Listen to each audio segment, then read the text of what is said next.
저희가 두 번째 음원으로 발표된 노래예요. 그래서 오늘 이 노래는 전태일 평전에 앞서서 전태일 열사에게 첫 곡으로 바친 노래였어요. 그런 거 하지 말랬어요. 아, 그런 거요. 그 월권이라고 우리 거만 하래요. 저희는 헬로 유기동입니다. 다음 곡 아주 오래된 노래인데요. 이 곡은 저희가 그 한영문고에서도 아직 한 번도 안 불러본 노래예요.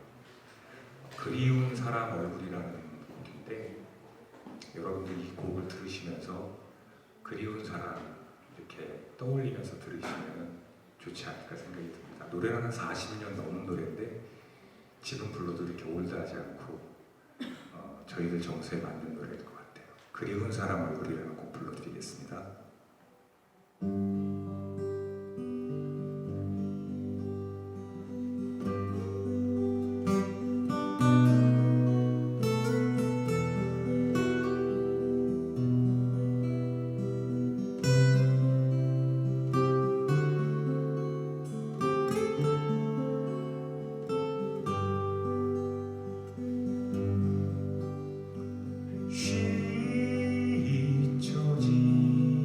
잊혀지지 않는 그리운 사람 얼굴 달이 가고 해가 가도 그리움 더해가네.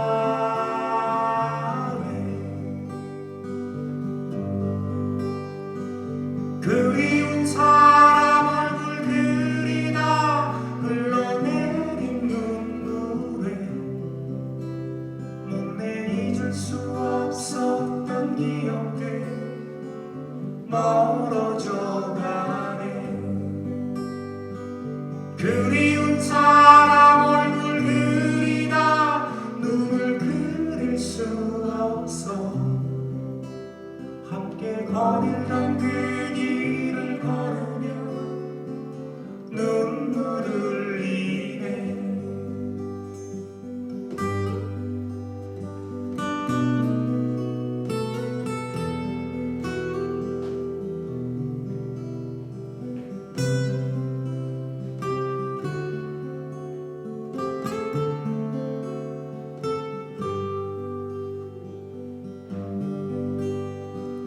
그리운 사람 얼굴 그리다 흘러내린 눈물에 못내 잊을 수 없었던 기억들 멀어져 가네. 그리운 사람 얼굴 그리다 눈을 그릴 수 없어 함께 거닐던 그 길을 걸으며 눈물을 흘리네. 아름다운 우리의 꿈 어디로 가고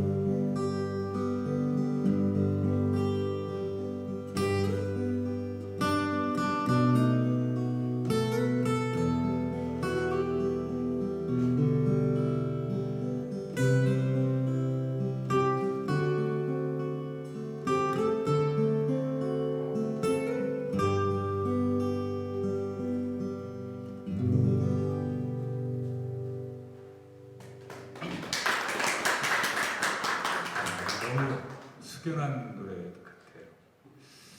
다음 곡은 저희가 고양시에서 노래만 이렇게 하다가 이번에 지금 뜻 있는 노래를 해보자 해서 세월호 참사 7주기를 맞아서 그 유가족들에게 드리는 헌정곡을 좀 만들었어요. 4월 5일 날 발표한 곡인데 노래 제목은 여전히 아픈 사랑이라는 곡이에요. 이 곡이 유가족들한테 따뜻하게 위로가 될 수 있는 곡이었으면 좋겠습니다. 그동안 세월호 하면은 되게 무거웠잖아요. 근데 저희들 그 음원 표지 자켓도 따뜻하게 만들었어요. 그래서 위로가 담긴 그런 노래예요. 여전히 아픈 사랑이라는 곡 불러드리겠습니다.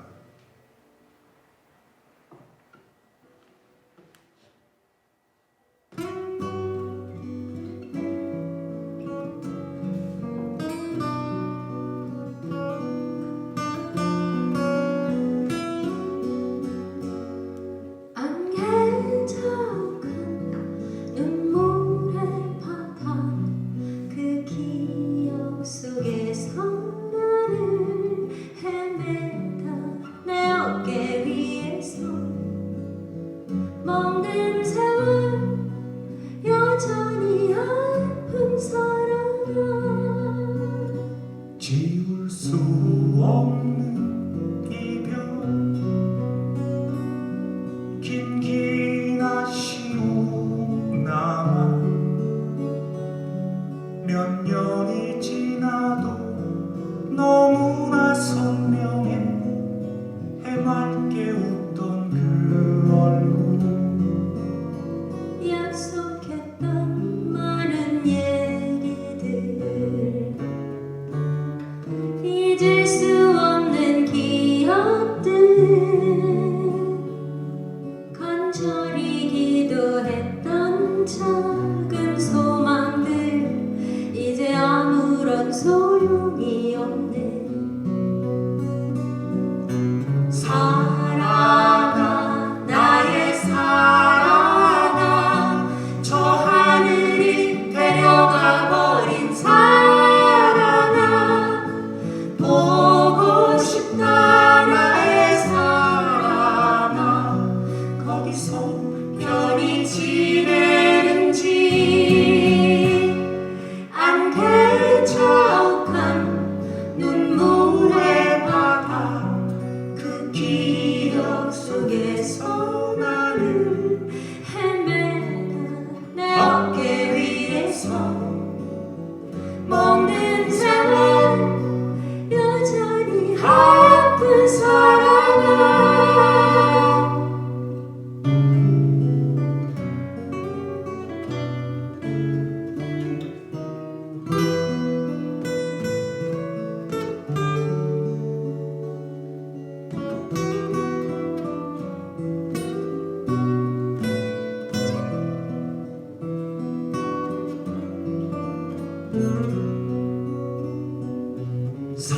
사랑아 나의 사랑아 저 하늘이 데려가 버린 사랑아 보고 싶다 나의 사랑아 거기서 편히 지내는지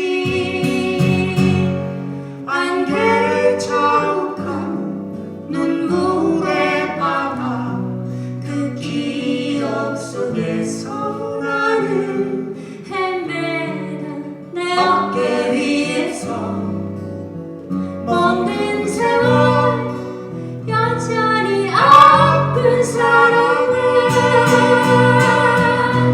너무나 안타까워서 저 하늘이 원망스러운 사랑아 보고 싶다 나의 사랑아 여전히 아픈 사랑아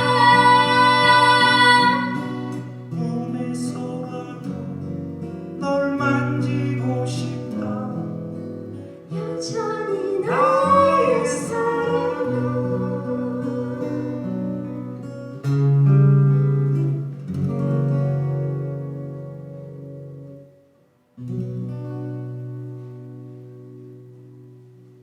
감사합니다. 고맙습니다. 네, 저희는 헬로 유기농이었습니다. 고맙습니다. 네.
네, 안녕하세요. 예, 안녕하세요. 반갑습니다. 네, 고양시장님이 선택한 책을 고양시민과 함께 읽는 시즌 3. 책이 그 고양 오늘 4월 달입니다. 오늘 선정한 책은 전태일 평전. 이 버전이 너무 많은데 제가 가지고 있는 일단 이 책, 전태일 평전이고요. 이 평전을 가지고 오늘 이야기 말씀을 나눌 분들은 너무나도 잘 아는 이혜준 시장님. 반갑습니다. 본인은 알아서 소개해 주세요. 네, 안녕하세요. 갑자기 카메라가 던져가지고 깜짝 놀랐는데요. 네, 처음 이 행사에서 처음 인사드리겠습니다. 저는 이름이 최윤구라고 하고요. 클래식 음악에 대한 칼럼을 쓰고 있습니다. 저는 요즘 이제 지역사회에서 하고 있는 일이 제 아버님의 한자를 일단 도서관 건립하는 운동을 김경훈 선생님 같은 시민 운동가들과 함께하고 있는데요. 제 아버님의 한자는 최윤자 한자십니다. 제가 오늘 전태일 평전을 읽는 모임에 나오게 된 이유는 저희 아버님이 읽으신 전태일 평전을 들고 왔습니다. 버전 얘기를 하셨잖아요. 그래서 덕목에게 얘기를 해드리자면 아버님이 읽으셨었던 전태일 평전은 아마 가장 많이 갖고 계신 버전이 이 판본일 겁니다. 골드의 출판사에서 나왔었던 이 판본이고요. 아버님이 책을 읽는 버릇이 있으신데 아버님은 그냥 읽으시는 게 아니라 책을 밑줄을 그어가면서 읽으셨거든요. 잘 보일지 모르겠는데 밑줄을 그으셨습니다. 그래서 아버님이 밑줄을 그어가면서 읽으셨기 때문에 제가 전태일 평전이 또 읽고 싶다거나 제가 자료가 필요할 때 함부로 아버님 책을 건드릴 수가 없어서 저는 전태일 평전을 또 샀습니다. 그렇게 해서 샀던 게 이제 제가 살 때쯤 돼서는 전태일 재단에서 나오는 것으로 이제 판본이 바뀌었는데 예, 50주년을 맞아서 나오는 게 이제 가장 최신의 판본이 있겠죠. 저는 주로 아버님이 읽으셨던 전태일 평전의 밑줄 그은 부분, 그래서 한국 정신사라고 할까요? 거기에서 굉장히 뚜렷한 족적을 남겼던 두 사람이 어떤 접점을 가지고 있는가 같은 부분을 여러분들께 이야기해보도록 하겠습니다. 네, 감사합니다. 그렇게 길게 얘기하면 안 돼요. 오늘 원래 목표가 8시에 끝내는 겁니다. 왜냐하면 8시에 모든 투개표가 끝나고 오늘 서울하고 부산 재보궐선거 있잖아. 그게 8시 딱 되면은 출구조사 발표가 딱 나거든요. 그러면서 이제 술 먹을 사람들이 되게 많아질 텐데 어쨌든 목표는 8시까지인데 그때까지 될까 모르겠습니다. 목표는 일단 시장이 거기까지 가죠. 네. 어떻게 한 달 만에 뵙는데 어떻게 지내셨어요? 저희야 요새 시민들이 익히 아시듯이 일상이 너무나 이제 지쳐가죠. 그 일상을 소화하고 그러면서 이제 새롭게 봄을 맞이하니까 무엇인가 해야 되는 계획들을 세우고 이렇게 하고 지냈습니다. 네, 한편으로는 코로나가 잦아들지 않은 상황에서도 삶은 계속돼야 되니까 그러한 계속되는 삶을 위해서 또 시장님은 계획을 잡아야 되고 그렇게 지내셨던 것 같습니다. 이번에 전태일 평전 선정한 거는 제가 아니라 올해 선정한 모든 책은 거의 시장님이 선정하셨는데 전태일 평전 선정한 이유라도 있으신가요? 기본적으로 전태일 평전이 갖고 있는 역사적 의미도 있고 또 이런 정도의 어떤 시대 상황들이 우리가 어떤 발전 단계를 거쳐서 이렇게 왔는가라는 것을 한번 되돌아보면서 아직도 지난번에 작년이죠. 작년 가을쯤, 겨울쯤 많은 분들이 돌아가셨어요. 배달 종사자도 그렇고 경비원 갑질도 그렇고 이런 부분들이 아직도 이때 상황과 지금 상황과가 많이 다르지 않구나. 결국 노동의 문제는 사회의 어떤 구조적인 문제지 어떤 개인의 어떤 한 집단이나 회사의 문제로 치부할 수 없다. 그래서 이걸 한번 봤으면 좋겠다 이런 생각이 들어서 선정을 했습니다. 네, 저는 전태일 평전 읽으면서 거의 동시대 우리를 지금 몇 학년 몇 반이시죠? 저요? 네. 71년생. 7학년 72년생? 71년생 50세 5학년 아직 배정이 안 됐구나 반은. 네. 일단 5학년이나 6학년들은 전태일하고 거의 동시대인이라고 볼 수 있을 것 같고 그래서 전태일이 살았던 시대적 배경하고 우리가 살았던 시대적인 배경이 별로 차이가 안 나요. 그래서 이제 저 같은 경우는 읽으면서 옛날에 저의 모습하고 이렇게 되게 오버랩이 많이 되더라고요. 근데 이제 최근 들어서 청소년들한테 전태일 물었더니 전태일 모르더라고요. 그러니까 이게 이제 차이인 거야. 우리는 전태일 하면은 자연스럽게는 다 아는 사람이라고 생각하는데 전태일을 되게 모르는 청소년 세대가 드디어 굉장히 그걸 뭐 꼭 알아야 된다라고 또 강변할 수도 없는 그러한 시기인데 실제로는 전태일처럼 그렇게 정말 날품팔이 하면서 그렇게 힘들게 살지는 않았지만 요즘 청소년들이 어찌 보면 청소년들이 앞으로 맞닥뜨리게 될 현실은 뭐 만만치 않잖아요. 그런 것들 통해서 이 청년 당대 청년이 고민했던 지점과 올해의 청년이 고민했던 지점이 크게 다르지도 않을 것 같다라는 생각이 들어서 시대는 변했지만 노동 문제는 여전히 참 풀기 힘든 과제로구나 뭐 이런 생각을 하는데 그 고양시에서도 사실은 뭐 고양시가 특별히 해방한 거 아니니까 고양시에서도 뭐 청소년 노동 문제와 관련된 문제라든지 청년 문제라든지 이런 거에 대한 고민이 좀 많으셨을 것 같은데 고양시가 좀 준비해 놓은 그런 뭐 대책이나 아니면 정책 같은 게 있나요?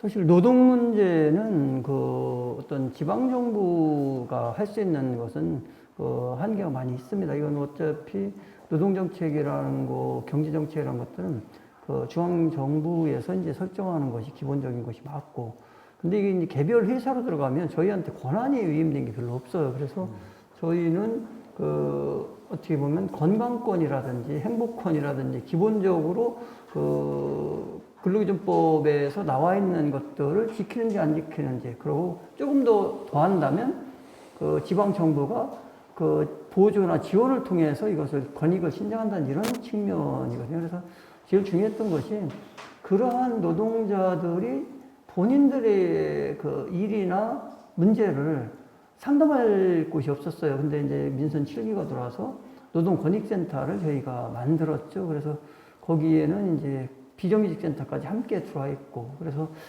기본적인 모형을 갖추었고, 이제 그 고양시가 하는 그 몇 가지 노동 정책들은 아직까지도 전국 최초로 하고 있는 것들이 있고, 이제 최초로 했지만 다른 데도 같이 하는 것들도 있고, 이런 정책들이 있습니다. 그 부분은 제가 여기서 이따 얘기를 하면서 하든지 그렇게 해야 되는 게 맞을 것 같습니다. 네, 알겠습니다. 굉장히 숨길 만큼 멋있는 정책인가 봐요. 사실은 최윤구님께서 이번에 패널로 자기가 좀 했으면 좋겠다라고 자청하셨어. 자청한 이유가 자기가 열심히 열독해서 자청한 게 아니고 그 최인훈 선생님이 고양시에 살다가 돌아가셨거든요. 근데 최인훈 선생님 그렇게 좋아했다는 거야, 전태일을. 그래서 최인훈 선생님이 평상시에 그 전태일 평전을 읽고 전태일 수기 읽고 밑줄 치고 뭐 이러면서 되게 그 살아생전에 아드님과 많은 이야기를 나누셨다고 하더라고요. 그래서 그런 그 에피소드를 길지 않게 예. 짧게 소개해 주셨으면 좋겠습니다. 예, 최대한 짧게 하도록 하겠습니다. 일단 전태일 평전 같은 경우는 아버님도 굉장히 열심히 읽으셨지만 뭐 저야 찾아서 읽었지만 제가 이거 읽고 있는 걸 어머니가 보시고 아버님이 또 어머님한테 읽어보라고 권하셨대요. 아, 어머님한테? 예, 그래서 어머님도 읽으신 적이 있다고 하시더라고요. 전태일 평전 집안이구만. 네, 뭐 그런 셈입니다.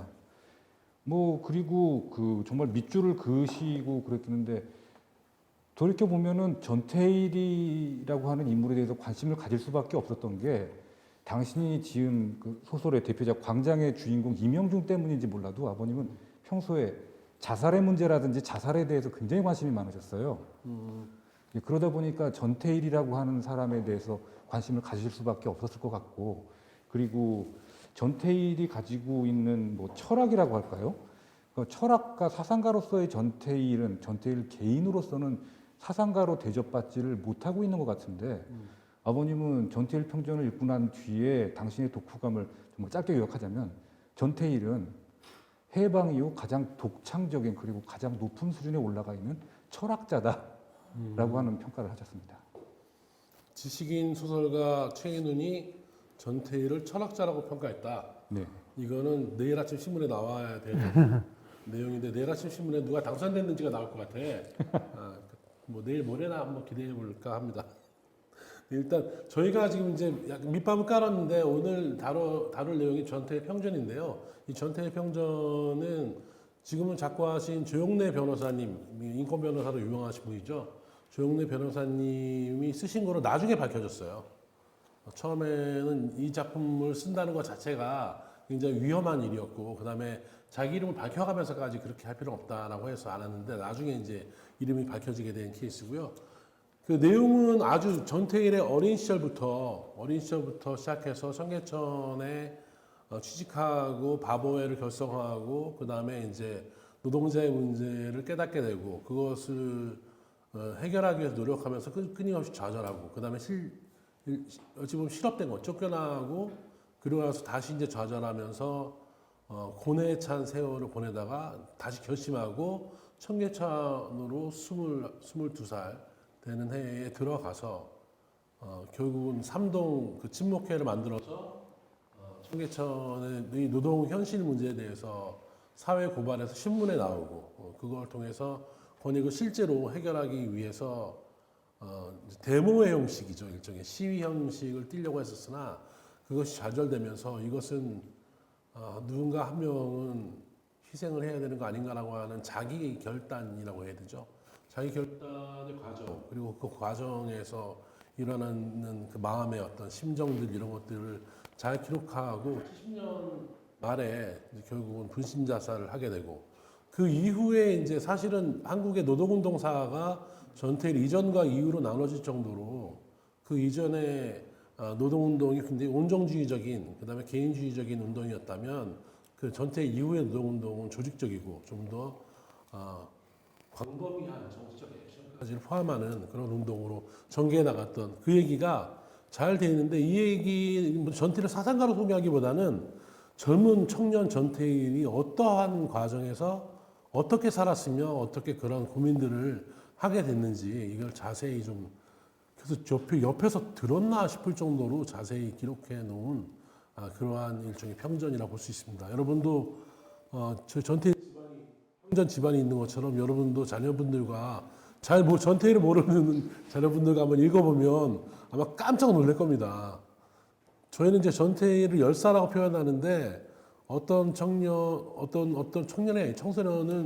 들은 얘기인데, 청소년은 저희 위대한 사람이 아니라 불쌍한 사람 아니냐 이렇게 말을 하기도 했다는데, 네, 어쨌든 이 전태일 평전에 정말 22살의 무학자, 거의 무학자에 가까운 청년이 썼다라고 하기에는 그 어느 문인보다도 훨씬 뛰어난 문체와 사상 담겨 있는데, 뭐 이 책 중에서 한 장 한 장 다 명문이어서 다 소개할 수는 없지만, 책 중에서 만약에 꼽으라고 한다면 시장님은 어떤 부분 꼽으시겠습니까? 글쎄, 여기 여러 부분들이 있는데, 사실 이 사상 쪽으로, 전태일 사상 쪽으로 들어가면 이것을 혼자 그 사고를 통해서, 그러니까 결국은 이제 삼각산에 가서 이제 노역을 하면서 여러 가지 생각들을 정리해서 이제 사상이라는 것을 정립을 하는데, 이게 과연 그 혼자 그 근로기준법이라는 책 하나를 가지고 들어가서 할 수 있을까? 그래서 좀 전에 말씀하셨지만 최윤원 선생님 그 사상가라고 얘기했던 부분이 맞지 않을까, 이런 생각을 듭니다. 그래서 저는 거기에서 그런 거예요. 이게 저기를 분신을 암시했을 수도 있겠다는 생각을 해보는 것이, 오늘 나는 여기서 내일 하루를, 참 한견을 갖고 있니까 그러네요. 그런 거예요. 네, 노안이 오셨군요. 네. 그러니까 이 영혼이 향기가 나고 이 덩어리로 남지 않고 향내가 스며들어서 모든 것들이 녹아드는, 그래서 이것이 부스러기가 남으면 안 된다는 이런 생각들이, 사실상은 본인의 분신도 생각을 했지만 결국 덩어리라는 것이 어떻게 구분 지어지고, 그것이 어떤 계급화를 이제 상징하는 거죠. 그것이 이제 풀어져서 모든 사람들이 함께 만민이 평등한 이런 세상을 꿈꾸지 않았는가, 이런 것들이 사실 용어도 그렇고 생각도 상당히 좀 깊다. 그래서 이게 노동운동 쪽의 측면이 아니라 약간 그런 부분이 상당히 인상 깊었다는 생각이 있습니다. 네, 코로나 시기만 아니었으면 지금 시장님하고 저하고 지금 딱 하이파이브를 딱 해야 되는. 제가 되게 많이 붙여놨잖아요. 거기서 오늘 인용하자고 제가 해놓은 부분 바로 그 부분입니다. 그래서 제가 한번 낭송을 해드릴게요. 저도 이거 오늘 책 읽으려고 안경 바꿨습니다. 오늘 나는 여기서 내일 하루를 구하고 내일 하루는 그 분해하는 방법을 연구할 것일세. 방법이란 여러 가지가 있겠지만 특히 나는 그 덩어리가 자진해서 풀어지도록 그들의 호흡기관 입구에 향을 피울 것세. 한번 냄새를 맡고부터는 영원히 뭉칠 생각을 아니하는 그런 아름다운 색깔의 향을 말일세. 그렇게 되면 사회는 덩어리가 존재할 수 없기 때문에 또한 부스러기란 말이 존재하지 않을 것세. 어떤가? 서로가 다 용해되어 있는 상태는 멋있겠지? 무슨 화학적인 이야기를 하는 것 같은데 되게 그 덩어리, 용해, 그래서 덩어리란 말이 사라지면은 부스러기란 말도 사라질 것이다라고 하는, 그러니까 이거는 정말 해석을 하다 치면 어마어마한 사상이 들어있는, 제가 옆에다 뭐라고 써놨냐면 전태일 철학의 핵심 이렇게 써놨어요. 네. 판본마다 페이지가 다르겠지만 저는 여기를 꼽았습니다. 최고 선생님 어디 뽑았어요? 예, 먼저 저희 아버님이 뽑으신 부분에 대해서 저도 그 같이 막 밑줄 그은 부분들을 찾으니까 비슷했었거든요. 네네네. 아버님이 밑줄을 막 그으신 부분은 그 아버님이 최윤의 밑줄이죠. 네, 최윤의 밑줄이 아니라. 예, 네네. 아버님이 그 독서를 어떻게 하셨는지를 알 수가 있는 게 처음 밑줄 그을 때는 빨간색 펜으로 그으셨다가 재독 때는 오렌지색으로 그으시고 삼독 때는 파란색으로 그으시고 했기 때문에 몇 번째 이 책을 읽으셨을 때 여기에 그으셨는지를 알 수가 있어요. 아, 삼독. 예, 그런데 이제 그 아버님이 막 거의 매 절을 긋다시피 하신, 매 행마다 긋다시피 한 부분이 전태일 열사의 유서입니다. 근데 거기에서 이제 그 저한테 감탄을 하면서 말씀하셨던 부분이 그대들이 아는 그대 영역의 일부인 나. 그대들이 앉은 좌석에 보이지 않게 참석했네. 미안하네. 용서하게. 테이블 중간에 나의 좌석을 마련하여 주게. 그러니까 이 부분에 대해서 평가하시기를, 그 아까 이제 아버님이 전태일을 뭐 철학가, 사상가라고 하셨다고 그랬잖아요. 이 유서에 대해서는 전태일은 시인이라고 뭐 그런 평가를 하셨었습니다. 그럼 아버님 밑줄이고 최은구의 밑줄은?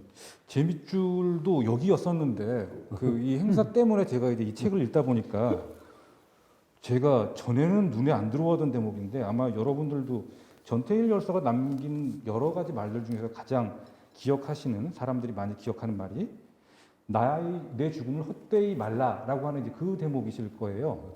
내 죽음을 헛되이 하지 말라. 네, 근데 이거는 그 친구들에게 했었던 사실상의 유언인데 그 유언의 맨 마지막 말이 이거고, 이 유언은 이렇게 시작을 하더라고요. 자네들 부모에게 효도해야 하네.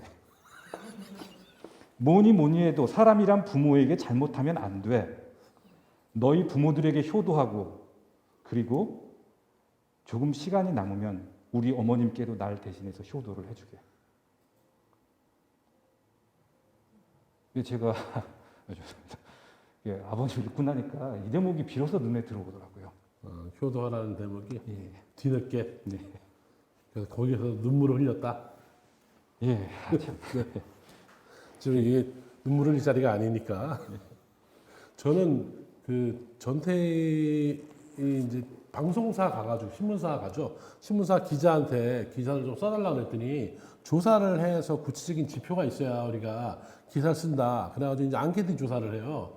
14개의 문항에 걸쳐서 앙케이트 조사를 하는데, 앙케이트 조사 13번째 조사 문항이 뭐냐면 취미야, 취미. 당신의 취미는 청계천 노동자한테 당신의 취미는 뭐냐 이런 게 나오는데, 책에는 그 이제 14개의 답변 문항에 대한 전태일의 답변이 써 있어요. 그 전태일의 취미가 뭘까? 그래서 제가 봤잖아. 두 글자야, 두 글자. 여러분 다 맞춰보실래요? 두 글자? 취미가 뭘 것 같아요? 전태일? 자기. 응? 잠자기? 자기? 아니야. 독서예요. 아니, 지금 여기 계시면 상품 줄게, 내가. 내가 꼽쳐놓은 상품이 있어. 네, 문상드립니다, 문상. 네. 독서더라고요. 그러니까는 전태일이 무학인 줄 알았더니 전태일은 삶에서 배웠고 한편으로는 책을 통해서 배웠더라고. 그래서 야 이게 책을 읽는다는 게 저도 이제 그 생각했었거든요. 전태일이 저런 생각을 어떻게 했지? 그냥 혼자 할 수는 없을 텐데 그 힘은 어디서 오지 생각했는데 물론 이제 경험을 통해서 온 힘이 가장 크겠지만 책이 주는 힘이 엄청난 것 같더라고. 그래서 내가 그때 무릎을 탁 쳤다니까요. 맞다, 이 독서다. 독서야말로 전태일의 한 축이 있지 않았을까. 그리고 여기 보면 전태일이 독서한 내용처럼 비슷하게 나오는데 비계덩어리라고 하는 소설이죠. 그게 누가 쓴 예. 모파상 기드 모파상의 비계덩어리를 인용하는 장면이 나와요. 그래서 우와, 왜냐하면 요즘 젊은이들은 비계덩어리라는 소설 안 읽거든. 대단한데? 그래서 물어봤잖아 내가.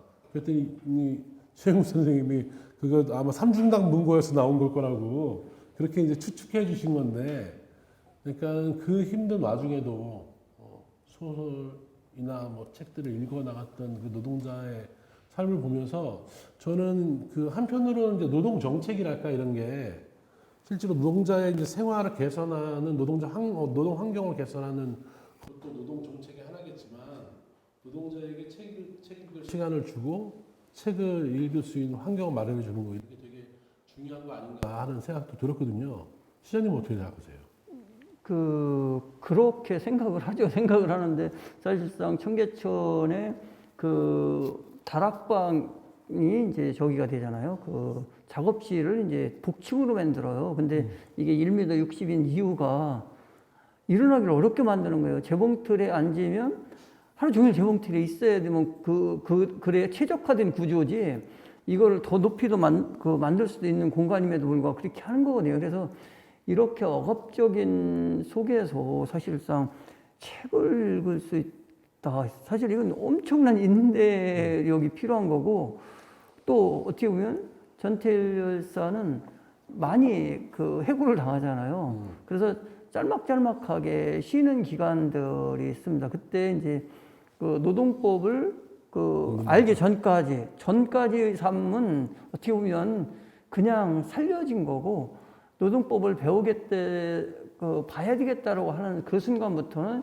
이제 본인의 삶을 살기 시작했던 거죠. 그러다 보니까 모든 것들이 각성을 그러니까 이 삶도 그렇고 노동도 그렇고 책도 그렇고 모든 것들이 일반인들이 그냥 인식하는 것이 아니라 각성을 수반하는 이런 과정 아니었을까. 그래서 네네. 사실 어휘력도 상당히 되게 풍부하고. 그죠. 예, 그래서 그러면서 이제 지금 말씀하셨던 그거에 대한 노동 환경이나 이런 것을 보면 꿈꿨던 것이 좋은 기업을 만들어서 공부도 하고 그러고 창업도 이게 사회적 기업이거든요. 지금 보면. 맞네.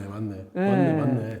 그래서 이 사회적 기업을 모두가 주인인 사회적 기업을 꿈꿨던 거 아닐까 이런 생각을 해봅니다. 그래서 상당히 자각을 통해서 많은 것들을 보셨구나 이런 생각이 많이 듭니다. 그 책 뒤에 보면은 이제 시장님 말씀하신 것처럼 모범적인 기업체를 하나를 만들어야겠다. 그래서 이제 그 기업체를 만들려면 한 5천만 원 필요한데 저희가 주변 사람에서 빌릴 수 있는 건 아니니까 이 눈 하나라도 기증해서 사회적으로 좀 봉사를 하면서 거기에 동의하시는 분이 5천만 원만 기증해주면 저희가 기업을 이제 공장이죠. 공장을 운영해가지고 그걸 건실하게 운영한 다음에 5년 후에 한 푼도 안 받고 다시 물려줄 의향이 있다라고 하면서 전태일이 구상한 공장을 이야기하는데 거기 보니까 학교더라고, 학교. 그래서 이게 공장은 뺑뺑이 돌려야 되는데 14시간씩 노동을 해야 되는 그 노동자들에게 8시간 일하게 하고 나머지 시간을 좀 학교로 가서 밤늦게라도 공부할 수 있게 해줄 수 있는 그런 공장을 운영하겠다고 하는 게 어찌 보면 좀 당대로 치면 형신 불가능한 꿈이었지만 오늘날로 치면은 충분히 가능한 꿈이잖아요. 그래서 전태일이 구상한 꿈이 가능한 시기가 오긴 오겠구나 이런 생각도 저는 좀 막연하게 들더라고요. 어떻게 생각하세요? 네, 뭐 전태일 평전에 나와서 지금 세대가 감각적으로 아마 이게 무슨 소리인가 할 이제 그 대목이 지금 선생님이 말씀하신 대목일 것 같은데 일요일에도 쉬게 해달라. 맞아. 이게 막 요즘 세대들의 경우에는 이게 도대체 무슨 소린가 싶을 이제 그런 얘기일 거예요. 그런 거 보면 좀 바뀌긴 정말 엄청 바뀌었어요.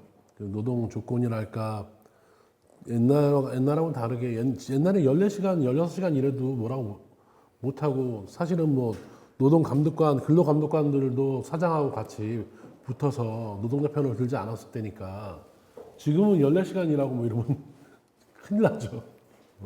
그래서 노동 조건은 좀 변했는데 그렇다고 하더라도 노동자의 삶의 질이 훨씬 더 좋아졌는가 하면 꼭 그런 것 같지도 않고 뭐 이런 생각이 들더라고요. 그래서 이 시장님 말씀처럼 노동의 문제가 이제 개인의 결단과 노력으로 될 수 있는 게 아니라 이게 분명히 사회 구조적인 문제이면서 제도의 문제이면서 정치의 문제일 텐데 지방 정치 말고 중앙 정치에서 이 문제를 풀어나가고 그래서 이제 사회 구조가 바뀌어야 되는 문제일 텐데 그 단추 같은 게 필요하잖아요. 그 시발점 그런 거에 대해서 그 시장님도 한때 운동권 아니셨습니까?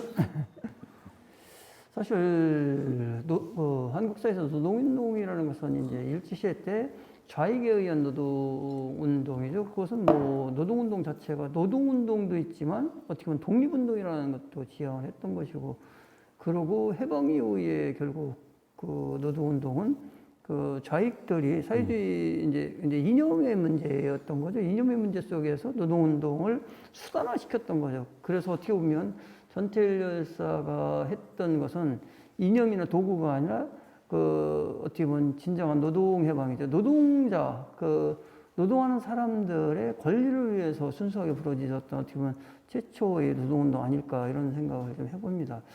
근데 이때 상황이 되게 어려운 상황이에요, 사실상. 이때 대한민국 전체가 다 하청 공장이었던 거죠. 뭐 미국이나 이런 쪽으로 그 싼 값에 물건을 팔는 그 OEM 방식으로 해가는 이런 쪽이라, 그래서 저고가 저임금 정책이 만연했었고, 사실 그러한 강압적인 어떤 국가 그 경제 체제랄까요? 그런 체제 속에서 운동을 한다는 것이 더군다나 조직화되지 않은 이런 쪽에서 한다는 것은 사실상 상당히 힘든 구조였었고, 이런데 청계 피복이나 이런 쪽에서 그 조직화를 이제 여러 번 시도를 하잖아요.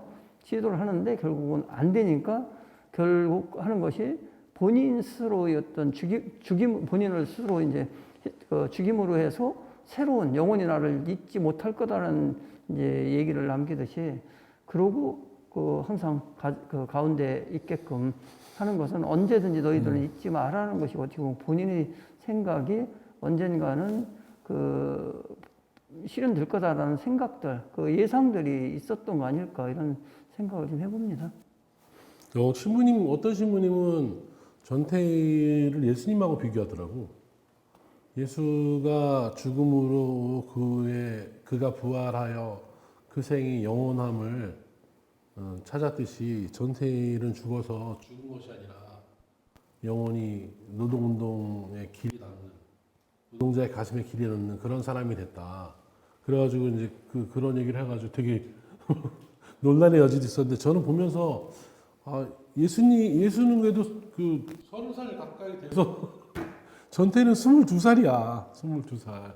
나는 상상도 못하겠더라고. 22살의 나이에 그렇게 깊은 고민을 하고 그렇게 많은 연민을 갖고 나누면서 살고 이 성숙함이 어디서 오는 걸까 이런 고민도 많이 하게 됐고, 그래서 이 전태일 평전은 지금의 현실로 읽으면은 너무 좀 옛날 얘기인 것 같지만, 만약에 이제 감정이입을 해서 그러한 삶을 내가 살았다면 난 어떤 사람이 됐을까? 이런 생각하면 저는 전태일과 같이 안 됐을 것 같아요. 되게 망가졌을 것 같아. 근데 전태일이 망가지지 않았던 이 힘은 어디서 오는 걸까? 이런 생각도 들고, 정말 되게 많은 내용들을 내용은 하나도 안 어려워. 근데 정말 많은 고민을 들게 하는 그러한 책이었던 것 같습니다. 이제 정리를 좀 해야 될 것 같아요. 왜냐면 이제 땡쳐야 되니까. 정리를 하기 전에 어쨌든 여기 방청 방청하시는 분도 계신데 그 전태일 평전도 읽어보셨나요? 네. 저는 좀 나중에라도 뭐라 그래 그 댓글에다가라도 좀 써서 주셨으면 좋겠고 한 분 정도는 뭐 나는 전태일 평전이 있고 이런 느낌이었다라고 하는 거를 발언할 수 있는 기회를 드려볼까 해. 오랜만에 오셔가지고 누구 제가 한번 해보겠습니다. 없습니까? 없으면 말고 이렇게 할 거거든요. 네. 네. 양성희님 한번 해보실래요? 네. 저 마이크 저거 들으시죠, 저거. 네. 앞으로 나오셔요. 네. 앞으로 나가서 말씀드리면 하는 거구나. 네네네. 일단 마이크. 네. 여기 일로 오셔, 일로. 여기. 아니 지금까지 세 분께서 다 이렇게 말씀들을 다 하셨고요. 그 외에 저로서는 이런 그래? 네. 그 외에 제가 느낀 것이 있다면 저로서는 사실 납득하기가 매우 어려웠던 것 같아요. 왜냐면은 비슷한 시대라고 할 수도 있는데 저희 아버지 세대거든요. 아, 지금 그래? 살아계시면 70대시잖아요. 그죠? 아, 양성희 그렇죠. 선생님이 젊었나? 우리 아빠라면은 70대이시니까 아빠 세대 얘긴데 네. 그 저희 아버지는 무슨 공장에 이런 산업단지에 사신 게 아니라 저희는 이제 논밖에 없던 전라도 호남 평야에서 살았기 때문에 거기서 노동은 논밭에서 일하는 거였거든요. 그래서 네네네. 먹을 거는 항상 있었기 때문에 첫 대목에 전태일이 너무 배가 고팠다는 그 대목부터 배가 고팠어? 이게 좀 와닿지가 않아서 감정입이 안 됐구나. 근데 아니, 정말 훌륭하신 분의 책을 시장님 그때 읽었고요. 네. 예, 좋은 공부가 됐던 것 같습니다. 고맙습니다. 괜히 불렀어? 아니, 다양한 의견 좋잖아요. 근데 사실상 이러한 시대 상황을 이해하기는 많이 어려울 거예요. 네, 맞아요. 많이 차이가 있고, 저도 이제 시골에서 자랐는데, 저희 지역에서 요 즈음에서, 그리고 요 조금 뒤에 보면, 기본적으로 이제 그 학교를 많은 분들이 중학교 진학을 안 해요. 그리고 특히 여성분들은 거의 다 중학교 진학을 안 합니다. 한 집안에서 어쨌든 주로 남자가 중학교, 고등학교 진학을 하잖아요. 그런 과정에서 보면 그 누군가는 가서 추석 때하고 설날에 그 뭐 하나 선물 들고 오는 게 그 이제 동네에 이제 그 저기 행사했었어요. 그분들이 가서 일당을 받으셨던 것이 이제 지금 보면 그 구로나 가리봉동 이쪽이었는데 2만 원에서 3만 원 받으셨던 거거든요. 그러니까 여기서 이제 그 저희가 되는 거 재봉사 그 시다가니 이제 그걸 된 이제 인건비 그거는 그때 당시는 여기는 이제 간해수공업이 어떻게 보면 거기는 기계화가 돼서 이제 했던 거라 인건비가 이제 비쌌던 거죠. 어떻게 보면 여기 이런 이제 노동구조가 그나마 구리봉단이나 이 가리봉동은 좋았던 형편이고 그렇지 않은 분들이 이런 그 임금 차이가 존재하지 않았을까. 그래서 사실상 여기 볼 때 막 버스를 10,000원을 타고 막 이렇게 했던 것들은 저희 동네도 있었던 거고 다 그 존재했던 거죠. 근데 그것이 그 어쨌든 70년대 말 80년대 초까지는 아마 유지가 되지 않았을까 이런 생각이 좀 듭니다. 저가 출신이 신당동 출신이잖아요. 그래서 저는 이제 이 청계천 여기가 내 동네거든요. 저는 실제로 전태일이 일했을 것 같은 공장을 내가 직접 봤어요. 그 두 개의 층으로 나눠가지고 사람 고개도 못 들고 비싱 하는 것도 제가 봤고, 그래서 저는 그 골목골목에다 생생해.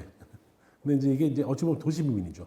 도시빈민의 삶이고, 그나마 직장을 구한 사람은 그래도 먹고 살았던 거고, 직장을 못 구한 사람들은 이제 날품팔이로 살았던 건데, 이거는 좀 그 근처에 가서 살지 않은 사람들은 좀 경험하기 힘든 일이긴 한데, 제가 놀라웠던 점은 그렇게 생활한다고 전태일이 되는 건 아니잖아요. 그렇죠.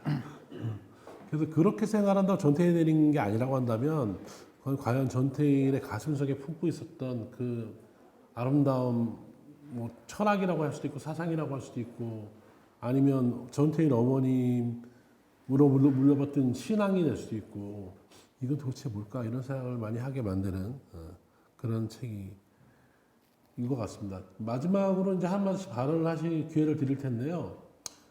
그 오늘날 이게 만약에 전태일이 다시 이 땅에 태어난 이 시기에 좀 살아간다면 좀 많이 황당했을 것 같은데 이런 청년 전태일에게 해주고 싶은 말 있으시면 한 말씀씩. 나 이 발음이 제일 힘들어. 한 말씀씩들 해주시죠. 근데 전태일 열사 얘기를 하기는 되게 힘들 것 같아요.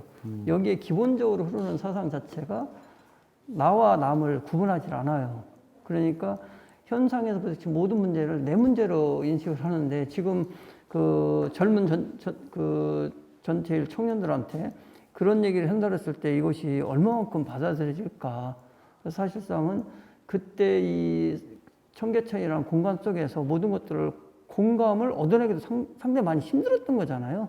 그래서 이렇게 선각자적인 이런 분들이 어떤 희생이나 이런 것들이 결국은 있는데 그래서 이제 어떻게 보면 노동 환경이나 이런 것들로 개선이 되는 건데 그 청년들한테 나만 보지 말고 조금은 여유를 갖고 나와 남을 동일시하는 입장에서 한 번만 더 생각을 해준다면 어떤 결정을 하더라도 그렇다면 조금 더 사이가 각박하지 않고 좀 해줄까 이런 생각을 좀 해봅니다. 아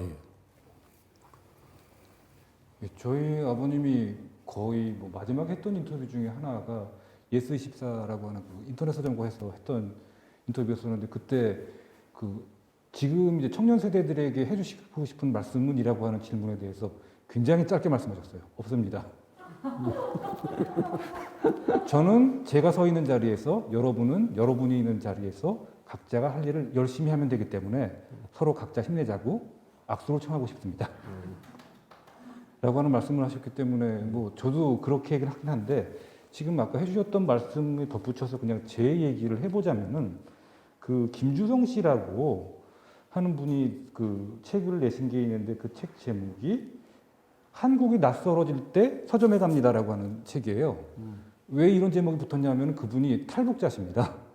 그래서 이제 남한에 내려와서 읽은 책들에 대한 그 독후감, 독서 에세이 같은 이제 그런 책인데 거기 이제 전태일 평전이 있어요. 이제 거기에서 우리가 흔히들 그 경제적인 문제를 갖다가 먹고 사는 문제라고 얘기를 하잖아요. 아직까지도. 그렇지만 이제 말씀하셨던 것처럼 이제 경제적인 문제가 먹고 사는 문제는 아니게 됐잖아요. 근데 북한에서 내려오셨던 이분의 입장에서 놓고 봤을 땐 경제적 문제는 먹고 사는 문제여서 대한민국은 그런 걸 겪은 적도 없는 굉장히 부자나라로 알았는데 전태일 평전을 보니까 아, 남한도 이렇게 먹고 사는 문제로 괴로웠던 때가 있었구나 라고 하는 걸 비로소 깨달았다는 거예요. 그래서 제가 전태일 열사에게 드리고 싶은 말씀은 그 이분이 이제 그 책의 거의 마지막 결론처럼 내렸던 그 말씀입니다. 감사합니다.